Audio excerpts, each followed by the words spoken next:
చూడమ్మా, బయట మీ తమ్ముడు మా పరువు ఎలా బజారు కీడుస్తున్నాడో చూడమ్మా. పరువు పోవడం కన్నా ప్రాణం పోవటం మంచిదని నమ్మే వంశం మాది. ఏంట్రా ఇది? నీకేమైనా పిచ్చెక్కిందా? నన్ను ఇక్కడ క్షేమంగా ఉండనివ్వవా? నువ్వు క్షేమంగా ఉండాలి. నేను ఇదంతా నువ్వు మన ఇంటికి వచ్చేదాకా నేను ఇక్కడి నుంచి కదను. రే, వీధిలో పడి ఇలా అల్లరి చేయకు. నా ఇల్లు ఇదే, నేను ఇక్కడ హాయిగా ఉన్నాను. అనవసరంగా నువ్వేమో ఊహించుకుని మా పరువు బజార్కి ఇచ్చొద్దు. లేదు మీనా, ఇంక అనుమానం లేదే. వీళ్ళు నిన్ను నన్ను చంపటానికి చూస్తున్నారు. ఇప్పుడే ఆ పక్క వీధిలో 10 మంది రౌడీలను చంపడానికి వచ్చారే. ఇన్ని రోజులు వాడెవడో హైదరాబాద్ లో నేను గొడవ పెట్టుకున్న మూలంగా ఇక్కడ నా వెంట పడుతున్నాడు అనుకున్నాను. కానీ వాడు ఇక్కడి నుంచే నన్ను చంపడానికి హైదరాబాద్ వచ్చాడే. మొన్న కోనేట్లో కూడా చంపడానికి చూశాడు. నువ్వు ఇక్కడ ఇంకొక క్షణం కూడా ఉండద్దే. వీళ్ళని చంపేస్తారే, నేను చంపేస్తారా మీనా? ఇంకా ఆపుతావు నీ మాటలో? కళ్ళు పోతాయిరా. నువ్వు కళ్ళు తెరిచి చూడవే. మీ మావ కళ్ళలో సరిగ్గా చూడు. వాడు నాగుపాం. మీ అత్త వంక చూడు, అది ఆడది కాదు, అడవి మృగం. ఈ మధురై జనానికి వీళ్ళ అసలు రూపం తెలియదు. అండమా పెరుమాళే, ఏంటి మామూలు నువ్వు మాట్లాడేది? ఇల్లే, ఇది నువ్వు కాదు, నీకేదో దయ్యం పట్టాడున్నది. నువ్వు లోపలికి రా, మాట్లాడదాం. కాస్త మంచిని పట్టరా. తమ్మిని కోపం చేసుకోకమ్మా. అదే శాంతి పూజ చేయిద్దాం, అంత సర్దుకుంటుంది. వైద్యుల కూపడే దిష్టి పెట్టి మాట్లాడుతూ ఉండవు. నువ్వు రానడు. ఈ నక్క వినయాలే వద్దు.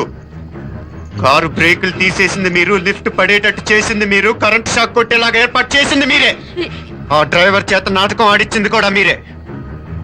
నాయకర్, ముసుగు వెనకాల దాక్కొని వెన్నుపోటు పడటం కాదురా. దమ్ముంటే ముసుగు తీసేసినా చూసుకుందాం. నువ్వు పోరా ఇక్కడి నుంచి, పోరా.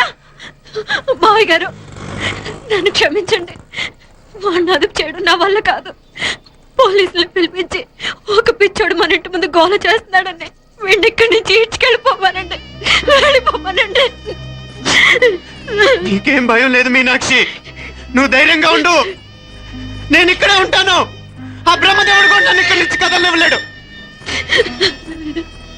నా ఒంట్లో ప్రాణం ఉండేదాకా నీ మీద ఎగ్గొడవాళ్ళు. మీనా ఫోన్ చేసేదా పోలీసు వాళ్ళకి? వద్దే, మనం చేసిన మర్డర్లు మధుర ఎంత వినిపించేలా చెప్తున్నాడు.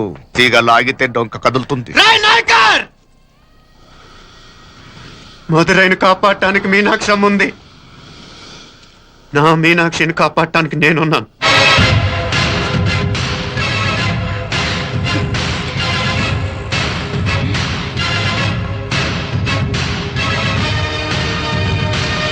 లేదండి, భారీగా నా ధర్మాన్ని నిలబెట్టుకున్నాను. భారతంలో ధర్మరాజు జూదంలో తన భార్యని పణంగా పెట్టిన భారతీయ సాంప్రదాయానికి నా మొగుడు వారసుడైనందుకు పొంగిపోతున్నాను. ఇప్పుడు నాతో పాటు నా బిడ్డని ఈ జూదంలో పెట్టి పాత పురాణానికి కొత్త అక్షరాలు చేరుస్తున్నాను. జనకి, నేను చేసిన తప్పే. సుఖాల్లో బ్రతికి